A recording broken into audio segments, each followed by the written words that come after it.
Night Watchman. It's the Soul Lounge Primetime show. Monday night, we're back. That's right, 7 to 8. Mm-hmm.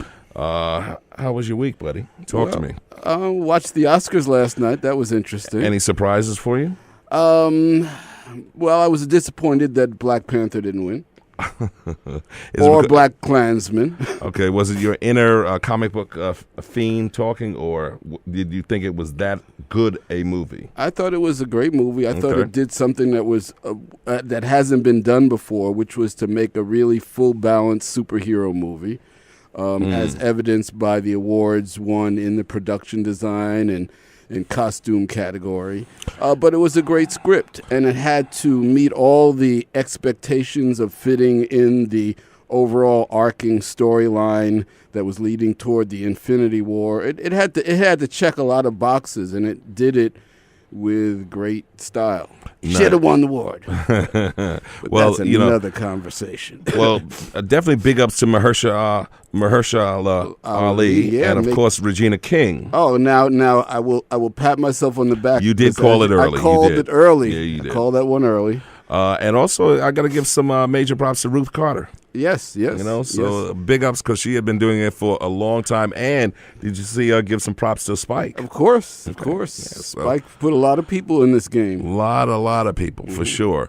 As a matter of fact, you saw the whole thing in terms of Samuel L. Yes. That was funny, yes. So, Night Watchman, I hear that we have some folks that have been with us before. Is that true? They're back, but they caught us before when we were on the road, and this is the first time we've had a chance to invite them to our luxurious penthouse studios. So in other words, we just gloss over any of the technical things that. The champagne is flowing up here. Anything can happen. The grapes are being peeled. It's metaphorical champagne in case. That's right. In case anyone's Angela listening. Harden, general manager, if you're listening, it's we love you, Angela. metaphorical We love champagne. you. Yes, indeed. Non-alcoholic. That's right. So Night Watchman, who do we have? Who do we have? We have Judy Tate Yep. and Messeret Stroman-Wheeler from the American Slavery Project. They have been working a lot. They've been working pretty hard since we left, because all of a sudden, boom, they're back with a whole nother slate of things we never talked about on the last show. It seemed it was only a couple of weeks ago. But bam. So welcome. November. And Night Watchman, I'm still trying to recover from the first one, man. Because I saw the work Great at stuff. National Black Theater. It was incredible. Okay, and just thinking about people, whole people having lives in before the founding of this country. So ladies, talk to us. Well, it's so nice to be back here. Yes, thank you guys for having us back. Yeah. Oh, you are more than welcome. Yes. Yes. We have a whole lot of programming in store. We have 4 plays in a spring reading series at the National Black Theater. 4 plays? That's right. 4 plays, but they're Wow. one night only. So you've got to come out and hear them. ABCs, right? The ABCs. Easy as It's called. one, two, African Americans from Bondage Through Crow. All right. Wow. Yes. Wow. All of the Okay. performances will be at National Black Theater. So you guys have made yourself at home there, huh? You came and it's like, okay, we kind of like this stage here. Fortunate that way, huh? Oh, yeah, we have been fortunate that way. They've got great spaces.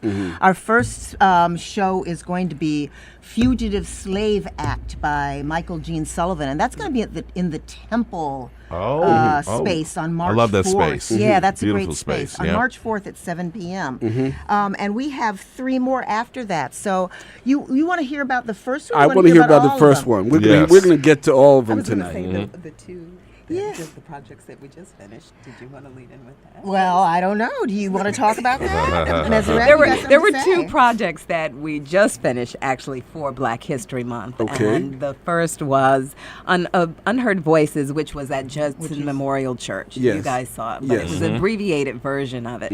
And believe it or not, in a church, we got standing ovations. Wow. They were very moved by the piece, and we were actually approached afterwards by several people to do work with them. Nice. And nice. then after that, we did... We did, this is very interesting, you guys. It was a show called The Haunted Files at the Sheen Center. It was a collaboration between the American Slavery Project and the Sheen Center for Thought and Culture. Where's that? It is downtown 18 Bleecker Street, and we did 2 shows that were sold out, and they're talking about having us back for a limited run. And it is a collaboration between people who curated files, eugenics from the Eugenics Records Office. Wow. Now, you know about eugenics? Yes, I do. I do. Pseudoscience underpinning Jim Crow laws. We just have to prove that these guys are inferior. That- We must. That's right. So we created a walk-through exhibit with actual posters and artifacts that you wouldn't believe. Some of those posters looked like they could be written in the White House today. Ooh, 45, you listening? Yeah. And then they saw a monologue that was written from the files. I found a person, a young woman named Hazel, and she was sterilized after she had 2 children, and she was considered unfit because she was immoral after having had a baby at 12. Well, you know, if you have a baby at 12, that doesn't have anything to do with you. That's true. That has to That's do true. with That's true. someone else Yeah, correct. and predatory behavior. So I wrote a monologue for her, and my partner wrote a monologue for one of the people in the eugenics office, one of the field workers. So that was a wonderful thing, and we hope to bring that back for you guys. But next Monday is very cool because Michael Gene Sullivan's Fugitive Slave Act is going to be performed at 7 p.m. And it is about the first and largest, at that time, rebellion after someone came north to retrieve their property in 1850. Because I don't know if your audience members know this, especially the younger people, but, you know, enslavement, even though it wasn't legal in northern states in 1850, they passed the Fugitive Slave Law, which allowed people from the South to come north and kidnap you back into bondage. Right. With the flimsiest of legal paper. Oh, yes, you know. There was a slave named Joe. right. And they would literally go up to people on the street.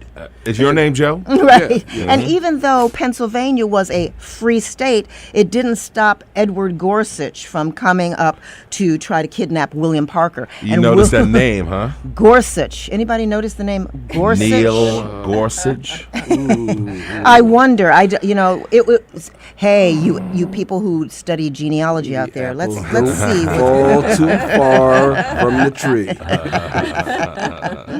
Yes. So William Parker led a community of enslaved people, and instead of running into Canada, which most people typically did, he said, "No, I'm going to stay here and fight." And so that is what the Fugitive Slave Act is about. And it was written by Michael Gene Sullivan, who is a San Francisco Bay Area artist, multi-award winning artist. Yep. In 2015, he was awarded Stanford University's Equity Award for using his work to help achieve racial, gender, and age balance on stage. In 2016, he was honored by the Theater Bay Area as one of 40 stellar theater artist supporters and champions that have changed the face of the Bay Area theater. So we're very excited to have him. I mean, that's just 2 of the things that he's been recognized for. Many Yes, awards. Many. He's Wow. a wonderful actor, a brilliant writer, and you'll hear that on Monday. And March 4th. March 4th, Exactly. 7 p.m. March 4th. Right. And actually being directed by Dennis Hilton Reed. Yes, and we're going to have a talk back afterwards because Wow. part of what American Slavery Project's mission is really creating conversation in the community, and so we're going to have a talk back with Michael Gene Sullivan and a scholar, Lisa Merrill from Hofstra, who specializes in that era, and we're going to have some really good conversation. So come on out. Absolutely. So, Night Watchman, you got the show next week, right? I think that's supposed to be handled as some sort of random, like odds, or roll of the dice or something like that. But now all the shows on Monday nights at the same time as we do our show. Yes. You're killing us. then there needs to be a videotape of this. Yes. Can people tune into your show after the fact? Can they hear it after the fact? Yeah, but we can't do it after the fact. Right, but you can't do it after the fact. Right. Well, you know what? We'll make sure that you see. We have photos and we'll videotape and we'll make sure that you NightWatchman, get to be we part can of actually put a couple in the can. What do you think? Yeah, we'll figure something out. Yes, we will. Figure something Because out. each are very different. Yes. And it's only one Monday a month. Wow. Yeah. You guys can make that happen. Yes. Yeah, put it in the indeed. can. We can. Yeah, we can do that, man. Then we move forward. We move forward in time. So the April one, April 8th. Is going to be, Monday, April 8th, 7 p.m. We know this, in the parlor. Written by our 4-time Emmy Award-winning writer, Judy Tate. Drum roll. And also, she's actually recently been nominated for a Sarah Vernon Writing Award. All right. Wow. From LMCC. Oh, great. Oh, congratulations. Thank you. I was surprised. It was a really nice. It was a really nice thing. I appreciated their recognizing me. Nice. They support this work. They have a couple of grants that we apply for. One is the Upper Manhattan Empowerment Zone grant, and that's one of the reasons that we really like to work at National Black Theater because we like money flowing into the community. Absolutely. Yes. And I think it's really important. We So have you to deal with support. Roosevelt? Roosevelt Verdery? No. Oh, okay. We'll talk later. Okay, we'll talk Sure. later. I'm sorry. I'm sorry, Roosevelt. But this is great because, you guys should come see this because guess who's playing Mary Church Terrell in the parlor? Our very own Messeret Stroman-Wheeler. Yes. It's going to be directed by Diane Kirksey, who's a longtime theater actress and director. We're very excited about that. And it takes place in 1913. Wow. On the eve of that famous Women's March. You guys have all heard about the famous 1913 Women's March. They had movies about it, Iron-Jawed Angels, the white suffragettes. Alice Paul was organizing this. I bet you didn't know that black people were fighting for women's suffrage too. Black women. No. I knew, because black women fight for everything. But guess what? What? Alice Paul did not want the black women to march in the women's parade. I'm not surprised. No, they didn't do that. They didn't exclude them. Oh, yes, they did. And because you know what? I found the news article in the newspaper. I did. She does research. I do research. Primary research. Let me hear some of the language. Did they say Negro? Well, yes, and that was very respectful back then. Actually, this back in 1913 was colored. We had to fight for the word Negro, and then we had to fight for the word Negro to be capitalized. Right? I mean, there are so many permutations. Yeah. But on the eve of the historic Women's March, 22 Alpha Kappa Alphas, AKAs, defected from AKAs and created the Deltas because they wanted to be more activist. They wanted to march in the Women's March. And a lot of people don't know this. Yes, this is AKA Delta history. Okay. And even though Nellie Quander, who was a teacher and from one of the most established families in Washington, D.C., even though she was the head of the AKAs, she supported the Deltas. All right. And got Alice Paul and Mary Church Terrell in a room together to negotiate this. And so the play is about that negotiation. Wow. Yes, okay. and we The can't room wait. where it happens. The room where it happens. And our very own Messeret Stroman-Wheeler is the woman who makes it happen in that room. All right, so everybody listening knows at least one AKA and one Delta. We need to let them know that this is happening on Monday, April 8th. Right. I'm paying attention. Don't worry, I got you. Don't test me, baby. I'm ready. I'm ready. Yeah. Yes. Yeah. So you can see that moving forward, right? Yeah, right into Jim Crow. Right. You know, I think one of the things that she said was, "What is it, Messeret? There will be a colored march, or there will be a white march, or no march at all." Exactly. Wow. But there was a march, and the Deltas marched in it. Oh, spoiler alert!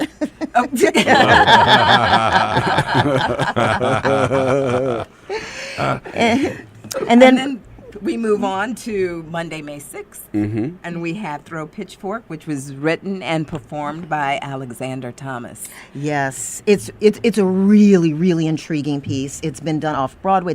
It's been done all over the world, and we are so fortunate to have Alexander come and do his piece for us here. It's another piece that starts during Jim Crow, but this is the examination of a young man for his self-identity, as he and his brothers were raised by an alcoholic father. Wow. And when he does research into his father's history, we discover that as a child, he was arrested and forced to work in the South on a chain gang. Oh, my Lord. He escaped the chain gang. I mean, this is just unbelievable, but it is a true story. And ran north. And so it is the legacy of our original sin and how that personally affects people. And this show is funny and moving and deeply personal, and so I really hope people come out to support Alexander Thomas on May 6th. For sure. Yes. And then the last one is Ode to Juneteenth. It's going to happen on June 17th, 7 p.m. And our good friend Godfrey Simmons is going to be performing a work by Eugene Lee, Who was just in American Son, which was on Broadway with Kerry Washington. Kerry Washington, You know, you guys saw it, right? Yes. Standing room only. Eugene Lee is not only an incredibly talented actor, but a really phenomenal writer. And I was so thrilled when he gave us permission to present Ode to Juneteenth. Wow. And, Emancipation Jones is going to talk to us. And, a lot of people always go, oh, Juneteenth, like everybody always knew. Everybody didn't know what Juneteenth was. Nope, not at all. Right. Not at all. Yeah. So give me some crib notes. Juneteenth. Juneteenth is the day that Texas found out 2 years after Emancipation Proclamation that they were free. It's the ultimate better late than never. Absolutely. So I'm still out on the plantation doing what I do. It's like, It's like, That's right. guys, haven't you heard? we're free. Right. They rolled up on a horse. Say, you guys, you don't have to work no more. Well, you got to work, but you get paid now. Now, you and I probably would have been mad that why weren't you here 2 years ago? But they, instead of being mad, they celebrated because That's- better late than never. Yeah. Because we are we fight, and we are also incredibly optimistic people. Yes. Right. And Totally forgiving. And we just, but that's what keeps us moving forward and keeps us Yeah. alive and going, and we're going to have a party afterwards. That's right. Yeah. So that's, Ode to Juneteenth it's not very long. So you come, you see a performance, and we're going to party. We're going to celebrate. We're going to celebrate our Texas brethren having found out. Who invented barbecue? Now, I don't know. Eugene and I used to have challenges over who had better barbecue, the Texans or the Chicagoans. Oh, okay. All right. Because I'm from Chicago. We like our barbecue. I see. So now, back up for a second, because I definitely do know barbecue is regional for sure. I had never heard of Chicago barbecue. I'm living in a bubble. I heard Kansas City. Maybe you need to roll up with some packages next time. You know what it is? Before you start bragging But you know about what it. it is? Everybody from Chicago's from the South. That's right. That's Because true. all of her people are from Alabama. Exactly. Right? But what makes it uniquely Chicago? Why is it not just transplanted Kansas City or Texas? It could be. I don't know. But I tell you, when we went to the little barbecue shack, it wasn't even a place. Underneath, this had to be really dangerous. underneath the elevated railroad station on 47th Street. Oh my God. This guy had a fire going, and my dad would roll up in there, and we get our barbecue, and it was good. Okay. Man, oh, man. It was. That's it. Well, because it's you, Judy, we're going to investigate further. Everybody else, we would have been like, I don't know. But Any Chicagoans And out you are, there? and you are a master storyteller, so we got to also factor that into consideration. Exactly. We gonna barbecue. In Jacksonville, we had great barbecue. Jenkins barbecue. It's Has like anybody everybody heard of goes Jacksonville home. barbecue? Yes, you have. Jenkins barbecue. I'd love to say I did have, but I think they both need to roll up here with some packages. I'm telling you, people come home to Jacksonville, they go straight to get Jenkins barbecue. Okay. That makes me wonder Now, if have- everybody from every little city where we are, yes. they love their own city's barbecue and they think the whole world knows about it, but actually nobody does. Nobody. So Messeret, the next we have to time, have some barbecue. yeah, Right? can you tell some folks to send ship some stuff right here? I have some Jenkins barbecue sauce in my refrigerator. I had my mother send to me. We keep it in our refrigerator. Okay. Yes, we do. It's good. Okay, I'm coming to So your house. night watchman, she's going to take a picture of that later. Right. Okay. All right. Well, I'm actually trying to get an old friend of mine who's in that business and does smoked meats to maybe donate. What I think I'm going to do is package it by inviting him on the show. But you recall our good friend Ashbell? Oh yeah. Yes. So he's got a whole line of smoked meats now. Well, I did not know this. Yeah, Okay. so we'll have to have him on. And maybe we need to do a barbecue show once a month. We're going to have to ask our Fugitive Slave Act cast, because there's a lot of people, Okay. what kind of barbecue they like. Okay. All right. Who are you going to ask, Messeret? Who are you going to ask? Oh, yeah. You know what? Who do we start with? Let's start We got Michael Michael Early, and he's appeared on Law and Order, Damages, Royal Pains, Law and Order SVU. Yep, he's playing the main character, William Right. Parker. Not who not fights. not just as a body now.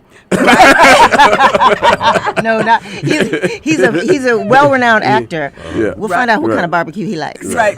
And then we'll move on to Biko Eisen Martin, who's worked at Studio Theater, Denver Sitter, Folger Theater, Crossroads. Yay, Crossroads. Yay! Member, Yeah, right? right. Of Crossroads Early Theater. member. Yeah. Then we have our longtime member of American Slavery Project. She's worked with us for some years with Unheard Voices. Yeah, you guys saw her. Yeah, Yeah. Lynette R. R. Freeman. Yes. Oh yes. Oh yes. Absolutely. And she just recently was in a play at EST where she did some very fine work. She's worked at Trinity Rep, Arkansas Rep, received Connecticut Theater Critics Award nomination for Best Actress. And she can be seen all over New York stages. You guys know who she is. Yeah. And we'll find out what kind of barbecue she likes. The next contestant, the next actor we have is Dawn L. Troop. No vegans in there. It might be. there might be. Ask. We'll have to do some research. We could still do some vegan barbecue. That's right. Yeah. We can have some of that Right. barbecue sauce on some tempeh. There you go. Right? Or tofu, right?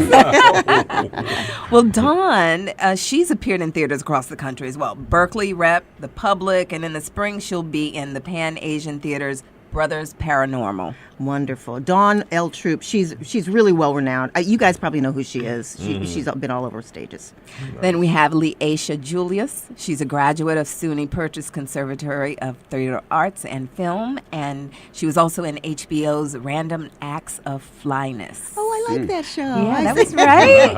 And she also is an accomplished musician. We've got a lot of talent in this show. Yes. Those women are a chorus, just like a Greek chorus in the show. And they play 4 or 5 different characters each. And it's going to be a phenomenal listening experience. And we love to tell stories, do you know? And that's one of the reasons we do these reading series is because the very fundamental impulse. Besides eating, to stay alive, and all those things. But for a group is to tell your story, right? Do you know? Right, and that's what American Slavery Project is trying to do. We're trying to connect our seminal stories here in this country with what is going on today. There is a continuum. There's not, it's not separated. There's not a difference. So go ahead. So when I referred to you as a master storyteller before, I wasn't just buttering you up for the pitch that I have for you later. But he is. But you come from the side of it where you had a chance to see what happens on the theater side as well as what happens in TV and film. Tell me what you think about the current state of getting your voice out. We have a lot of new channels. We have Netflix. We have Amazon. We still have the same old channels, but there seem like we're getting some breakthroughs now in terms of more original stories and voices being heard. Yeah, I'm really excited about it. Actually, I'm excited about all of the people that Lena Waithe has supported. I'm excited about Lena Waithe's. Just her urgency, her willingness to just get it out there and and say her piece, and the way that she brings everybody else along. Also, Ava DuVernay. Absolutely. Years ago, when I was working in television, and I was working here in New York, and the only thing that was shot was daytime television. I could count on one hand the number of us across the United States that were working in television. Wow. And a couple of weeks ago, Lena Waithe had this picture of just the black female writers in L.A., and it was exciting and huge. And so, my TV class, I run the Harlem Dramatic Writers Workshop television section. Where at? We meet once a month at Columbia, on Columbia's campus. Okay. And those writers are putting together wonderful, wonderful scripts and stories, and there is no dearth of imagination. So I expect that this is going to be a long, long, wonderful... we're in some sort of revolution right now, so I'm expecting it to continue. And so when you were talking about when you were working in it, and you talked about you could count it on one hand, were you talking behind the scenes or in front of the camera? I'm talking about writing. I'm talking about writing scripts. I'm talking about television writing. There just were not that many, people of color writing television. Now, I wasn't in L.A. I was here in New York, but I knew almost everybody who was.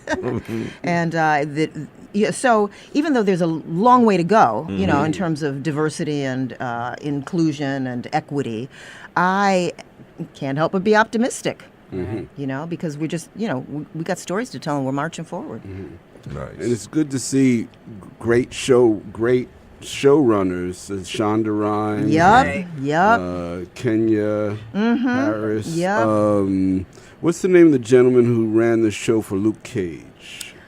Oh, you're going to put me on the spot because I'm Shio something. Okay, so I'm sorry, I've forgotten your name, but I know who you are. But all of those, it's exciting. I got to tell you, and I'm with you. I loved watching Wakanda. Oh, man. And I also loved Black Klansman. I thought, I'm glad it won for script because the script was powerful, really well structured. And when he edited in the Charlottesville, footage. That's exactly what we're talking about. Yeah. Right. This is history, but is it so far in the past, right? And that's his mission is our mission, all of our mission. Let's connect that past to the present. Oh, you were thinking about Chio Hodari Coker, who was the showrunner for Luke Cage. Yeah. First time he repelled those bullets, I was like, oh yeah. I had never been into superheroes before. But his use of Harlem as a primary character. He really and to what these to see what he did because he was able to fit within the Marvel mini Netflix universe, which had Daredevil and Iron Fist and Jessica Jones. Yeah. But he created something that was uniquely Harlem and yet still fit in that overall story arc. Yeah, and it's marvelous. That show is just marvelous. It's not on there. Well, but you could always watch it on Netflix. Well, what's happened is because Netflix and Disney are now facing off, so Netflix is pulling back all the Marvel shows that they had in anticipation that Disney is going to put them on their own streaming channel. Oh. So that's what's been happening. It really has nothing to do. I mean, as far as viewership, Luke Cage numbers were through the roof. Right. So, but they just don't want to keep feeding. They don't want to feed the competition because they know ultimately those properties are not going to be in their hands. I see. Huh. Well, that's really interesting. Well, Night Watchman. Got some music, man? We got a little something. We'll pick this up. What do you think?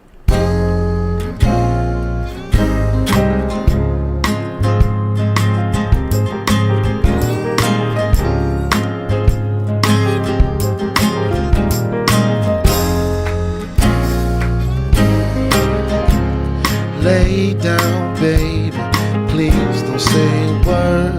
Dry your tears, I guess by now you've heard that I'm leaving again.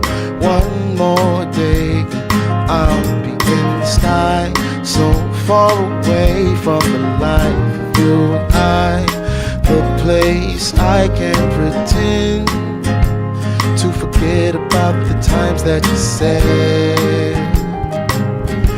If you never take the time to breathe in and look inside you, if you're lost, I'll try to find you and remind you of the way that you'll feel when this all ends someday. And maybe now you'll understand that God is laughing at your plans. What will be, will be. Why don't you come inside, my friend, out of the rain, and maybe then you'll see what I see. He plays until the sun goes down and falls asleep to the sound of his song that he says reminds him of you. And when he smiles, I say that he looks just like you. He's walking around like the world is a stage, 'cause that's all a young man can do when his hero's not around. 'Cause if you never take the time to breathe in and look inside you, if you're lost, I'll try to find you and remind you of the way. And you're feeling this all in someday. And maybe now You'll understand that God is laughing at your plans. you see what I see.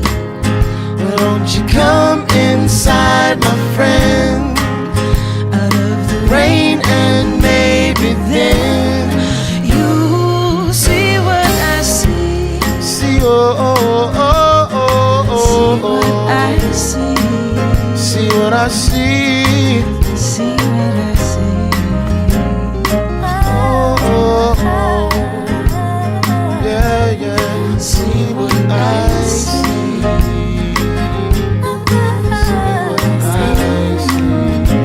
Yeah, yeah. And maybe now you'll understand that God is laughing at your plan. What will be, will Any person be. or object whatsoever that requires your attention is something that has veered from its path and preordained destiny of total enlightenment.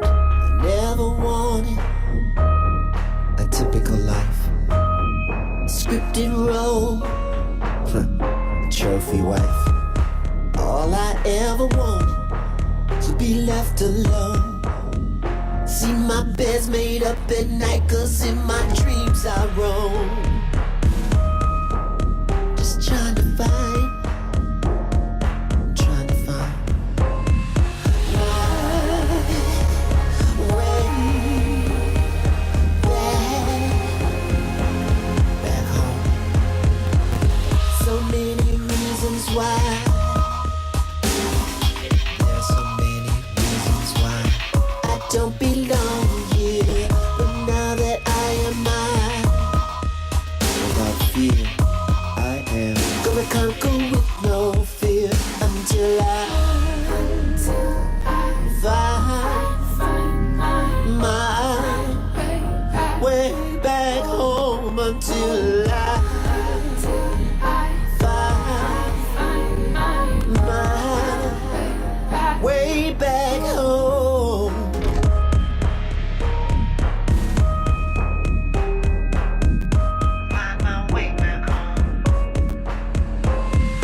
dream. But the dream outside my head. That I could find my way back home.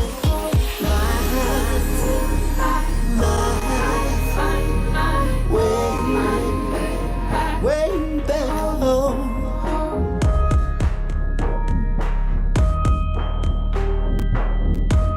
Is this the way?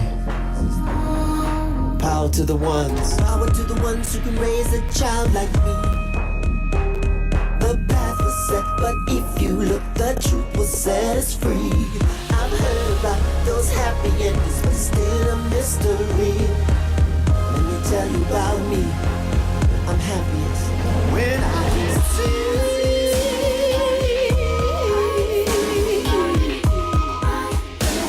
my way back home.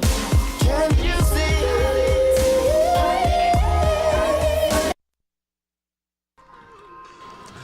So, Night Watchman. The who's purple that? one. Exactly. Prince, that's called Way Back Home.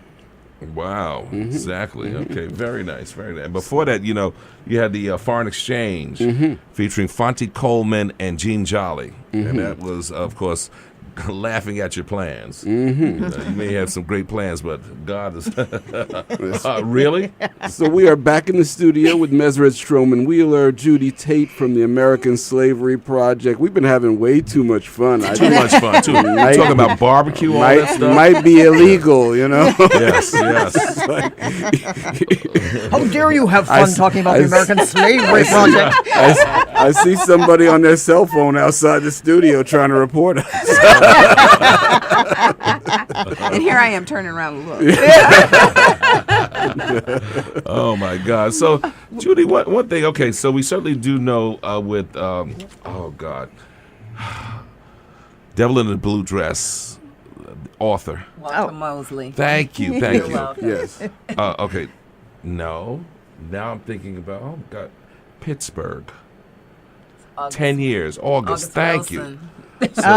Oh Lord, is this happening more and more? Yep. We got you back. Woo! Crossing the wires. I'm gonna start writing stuff on the body now. Watch out. Okay, so yours, of course, takes a couple of different periods in our arc. Yes. Walter Mosley. Well, he used colors in all of the names of his books, and August Wilson did the 10-year cycle, and that's a wonderful thing. An American Slavery Project is here to support African American writers who write about the era. So it's not just my writing. I happen to put writing in the shows, or I'll have one slot, if I have something appropriate.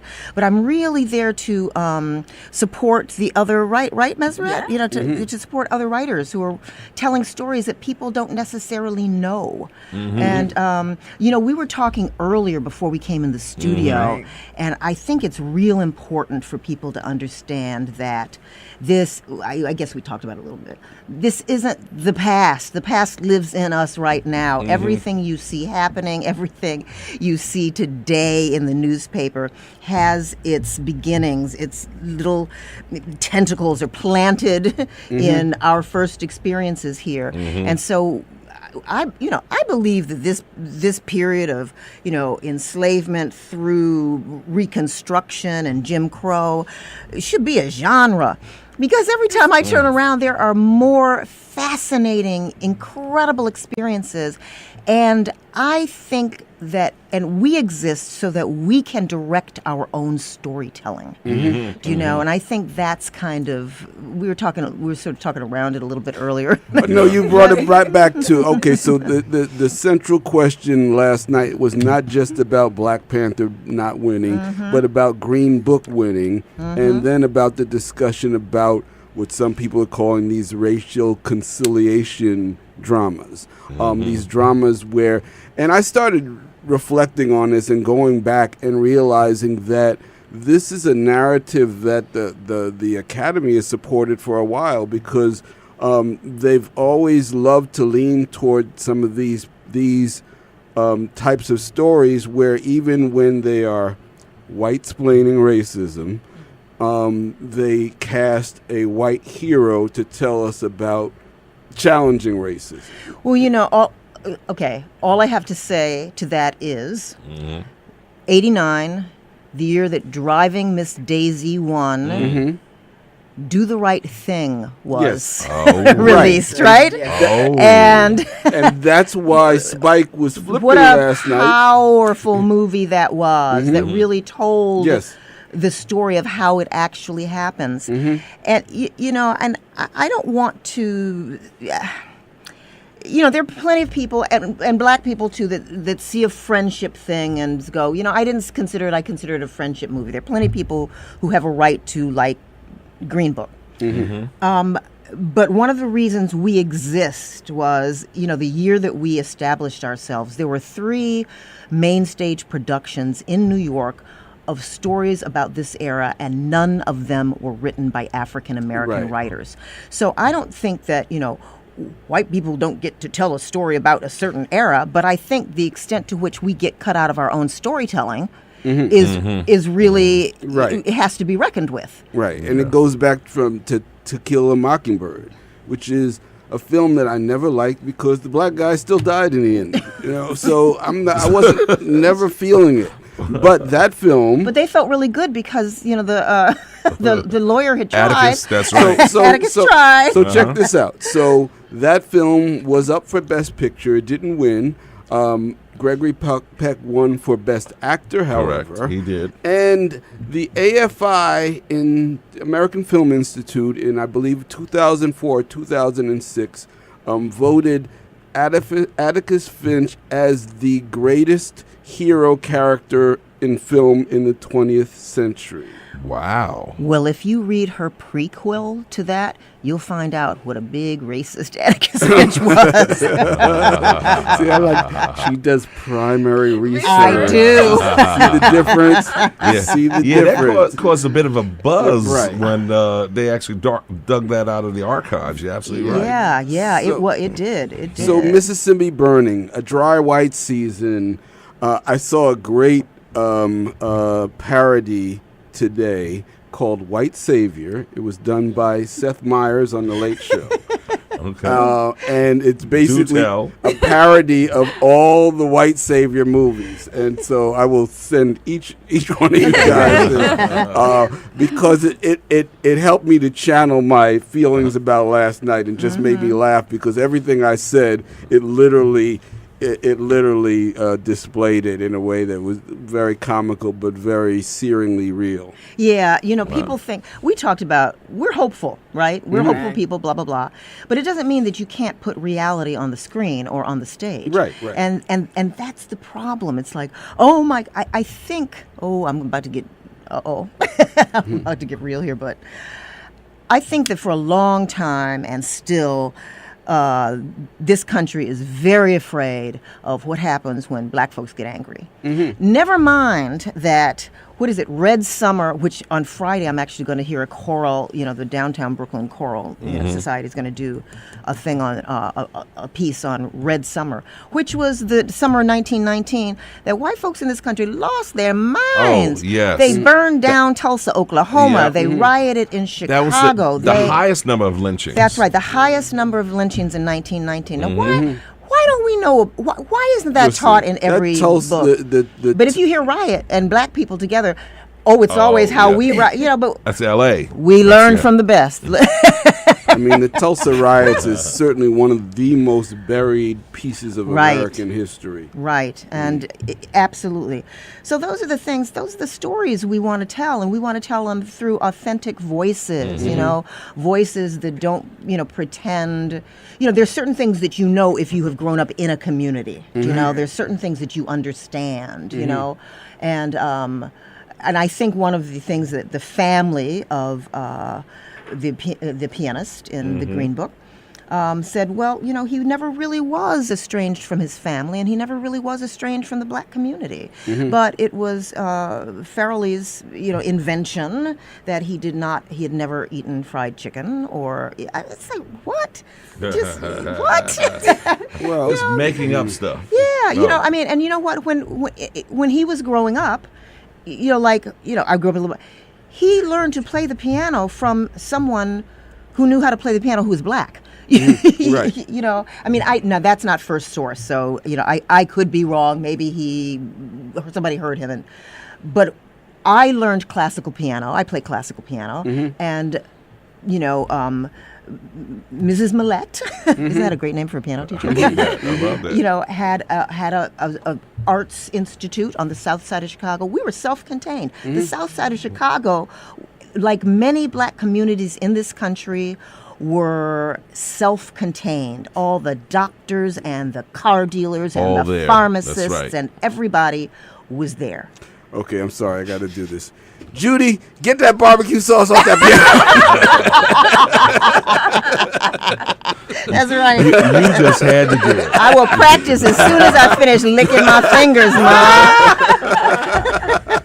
Mom. Night Watchman, get us some towels. Come on, please.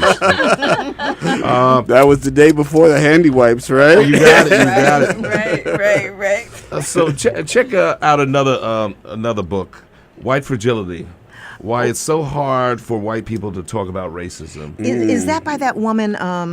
White woman. Yes. Yes. She's a very good friend of mine who's black, and she's brilliant. That's a brilliant concept, and that answers your question about. Of course, people want to feel good and they want to have reconciliation and all that. But okay, a white friend of mine said to me, "Have you seen Green Book?" And this is before I'd seen it. And I said, I lived Green Book. I don't need to see Green Book. But I did end up seeing it. And, you know, for her, it was eye-opening and, you know, cathartic. And, you know, and I don't want to take that away from her. But we need stories to be told and put out there for the entire society, like Black Klansman. Right. And where we retain our own agency in the story, because we know story dynamics. Everyone writes the story and they write themselves as the hero. So you always have that point of view, and we don't mind that it's the other point of view because we're used to it by now, but we have to have some where it's from our point of view, and that's what Black Panther had pulled off. Right. You know, and to do that within the Marvel universe, I have to give Kevin Feige and his team at Marvel Studios, they deserve a lot of credit. Nate Moore, who a lot of people don't know, but he's part of that executive team. And so back up. Which Nate Moore? Not the same one who did, oh God, now I'm thinking about the one during slavery, got into trouble. No, not the same. Oh, no, that's Parker. Thank you. Right. To your right. Right. Okay. Go ahead. But they gave them the room to do the film they needed to do. And what they brought in was not compromised. They didn't compromise the characters. In fact, Kevin Feige talked about in an interview, when did he know it was going to be a cultural phenomenon? And he said when he read the first reading of the script and he got to the line about bury me in the ocean with my ancestors. And he's like, okay, we have something here. Right. And when he sat down with Coogler said, that's the line I thought you were going to tell me to cut out. Right, and that was the line said, that he... No, keep that. And so when he was able to get that kind of support for the script, it was like letting the hounds loose, because he was able to feel this great, diverse team and let everybody just run in your lane. Bring your excellence to this. Yeah. And everybody did, and it just was reflected in on the screen. And you know, I don't want to seem, you know, I don't want to sit up here and seem like, oh, I've Green Book bashed. I'm not, because it isn't the pianist's story. It's the driver's book and the driver's story, and he gets to tell that story. That's true. You know, because the driver did that. That was the original source material. Right. The issue, I think, is that we know that that's a story that is more likely to get green lit in Hollywood, and so I have no issue with Viggo Mortensen. I got no issue with Mahershala. You know, and I have no issue with the writer because he told his story. That's what writers do. But I think what we're saying that within the context of the business, those stories get rushed to the front of the line. Right, exactly. I'm glad you clarified that, so that people don't think we're just bashing I think the winner. We're trying to have a nuanced conversation, which we're fortunate to be able to have this forum where we can have nuanced conversation, not what goes on Facebook where it's like, oh, good, oh, bad, I hate it, I love it, Well, you're right on target. I agree. I want to find out. So one of my all-time favorite television series, of course, you know this, is The Wire. Yes. Okay. Did they have any black writers on The Wire? I certainly know the actors and everything. Yeah, I don't know. Yes, actually, I know that my friend Kia Corthron wrote one of the scripts for the 4th season that focused on the kids. No, the kids. The kids loved it. that went to the restaurant. Mm-hmm. So she wrote the script for that, and it was really funny because I was in another room and I went, oh, that sounds like Kia's writing, because she has a very particular way of writing dialogue. Mm-hmm. And it turns out that she had written that script. So they did bring in, and I can't remember off the top of my head who else. I remember that, of course, because we have a relationship. Gotcha. And that was real. That in terms. And he was a journalist. Yeah. He was a journalist and had really spent time on that beat. Mm-hmm. But this is the age of everybody has something to say. So everybody got something to say about something. There are people who are like, I can't stand The Wire, and the other people are like, The Wire was the best thing ever to be produced in television.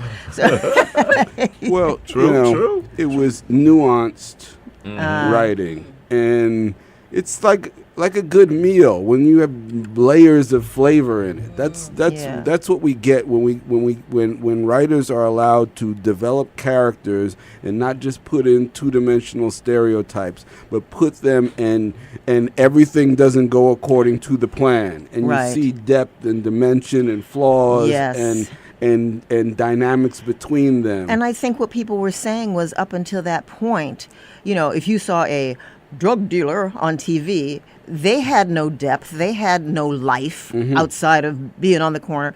And these characters were living full 3-dimensional lives with complications, and for television, that was a breath of fresh air. Absolutely. Yeah.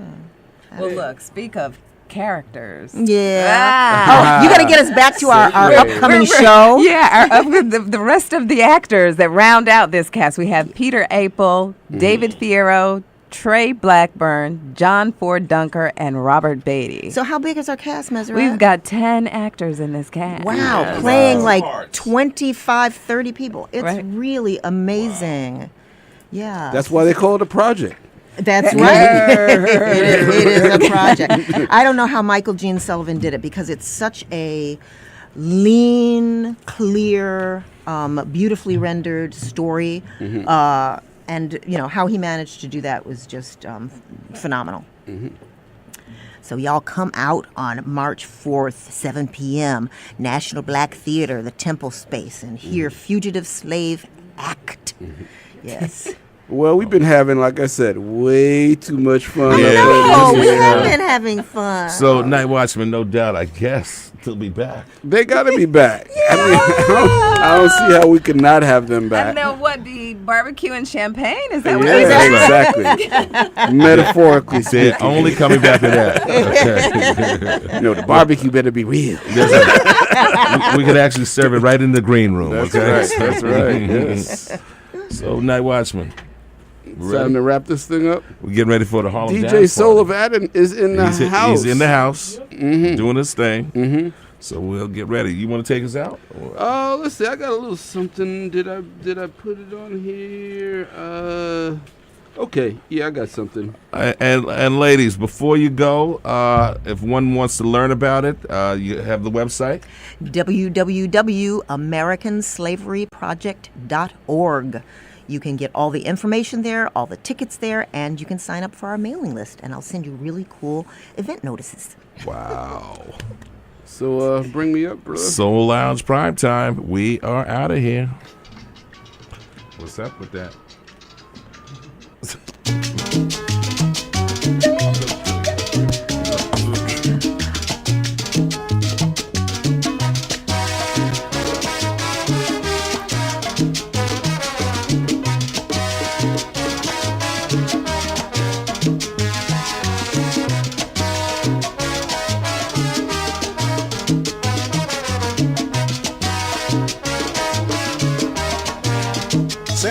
tú no quieres que yo a ti te quiera, siempre tú me esquivas de alguna manera.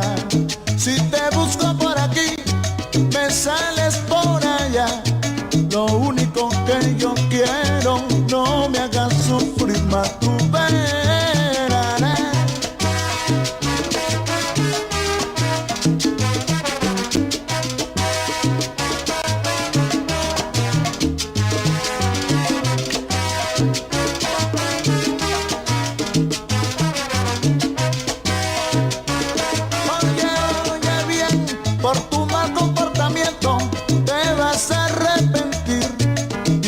Tendrás que pagar todo mi sufrimiento.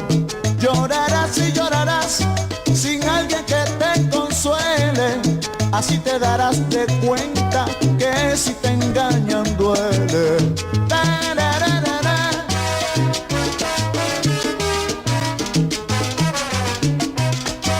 Mira como yo.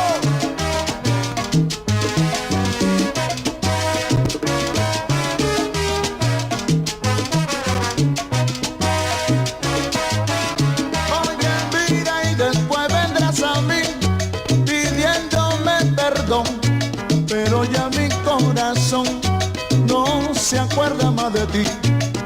Llorarás y llorarás sin alguien que te consuele.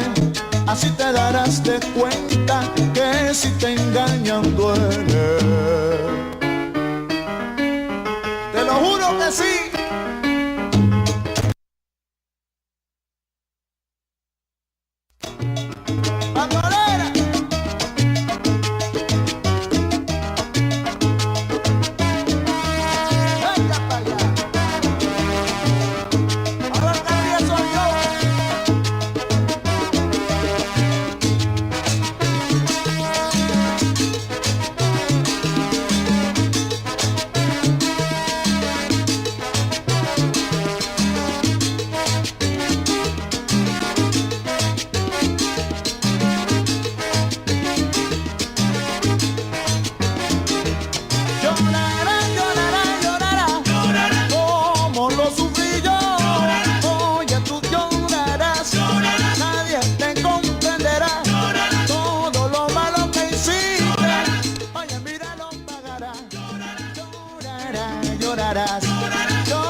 WHCR 90.3 FM, New York.